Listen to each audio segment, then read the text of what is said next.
Hello, fellow peasants. Today I'll be reviewing Christopher Nolan's 2000 film, Memento.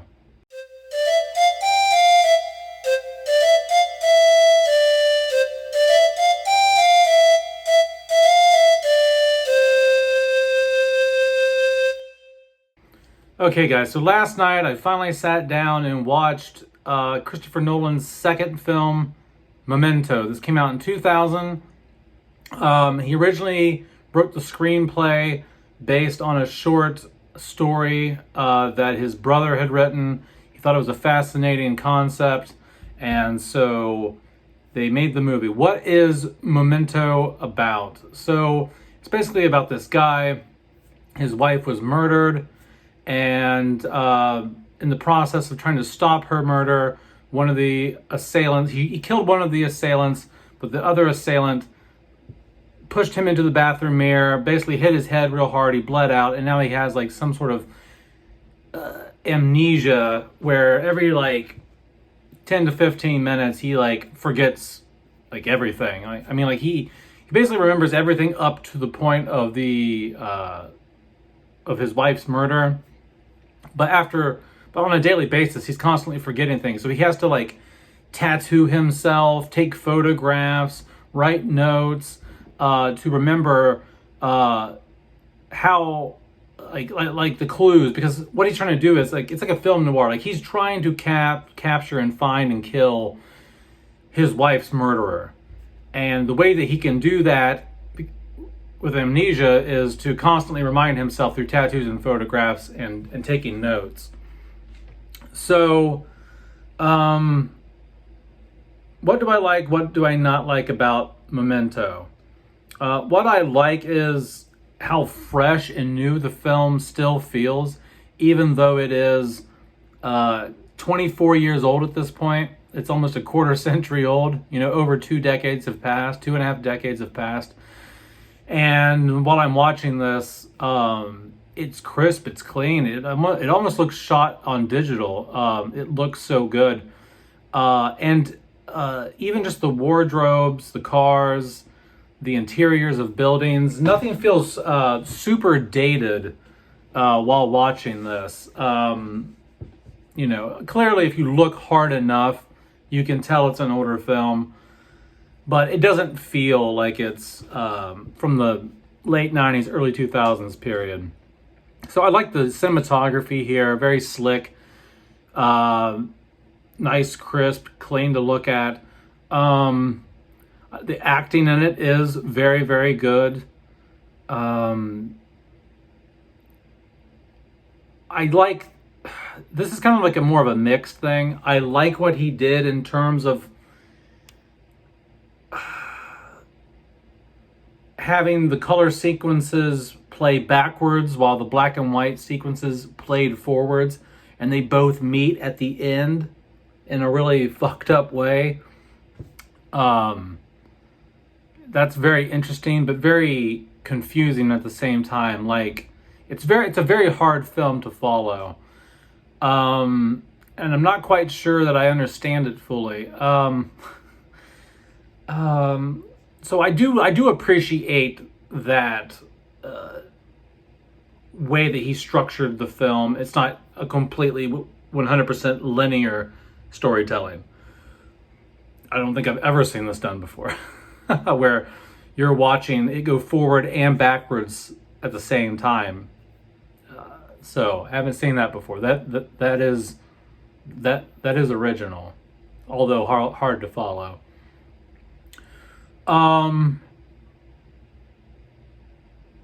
What else do I like about the film? I guess that's it. I really just appreciate like the overall synopsis, the plot, the concept of it. This guy with the amnesia is trying to figure out, you know, his wife's murderer. He's on this trail of revenge. I enjoy that. I enjoy the cinematography, how fresh and modern and slick it feels. I appreciate the attempt to do a not so linear story. But what I don't like about the film, the main gripe I have with the film is I just don't fucking care about the guy. You know what I mean? Like, you, like if the film would, and it sounds shitty because then it would have been a linear story maybe, but you should have been like introduced to the character as he used to be. Have his wife get murdered. You see the murder scene, then he gets the amnesia. Then you can start doing the backwards, forwards, cutting back and forth type of storytelling. You know what I mean? Like, do linear at the opening to introduce the character. Let us get some sympathy for him. Let us get to know him, care about him. Witness the murder of his wife, and then we can start doing the cutting back and forth between the timelines. Okay, but they don't. It starts out with him having amnesia, and you trying to figure out and piece together everything with him, which could also have been done if you'd done it the way I was saying. Like, we could have witnessed the murder and still been just as lost and confused as he is, but we would be able to sympathize with him more. I don't give a shit, like, because I didn't get to know the guy before I saw what happened to him and his family to even care. Like, I don't know if Nolan wanted the audience to sympathize with the guy. I mean, it's not that I don't sympathize with the guy. His wife is murdered, but at the same time, like, it's kind of like, I didn't even get to know her.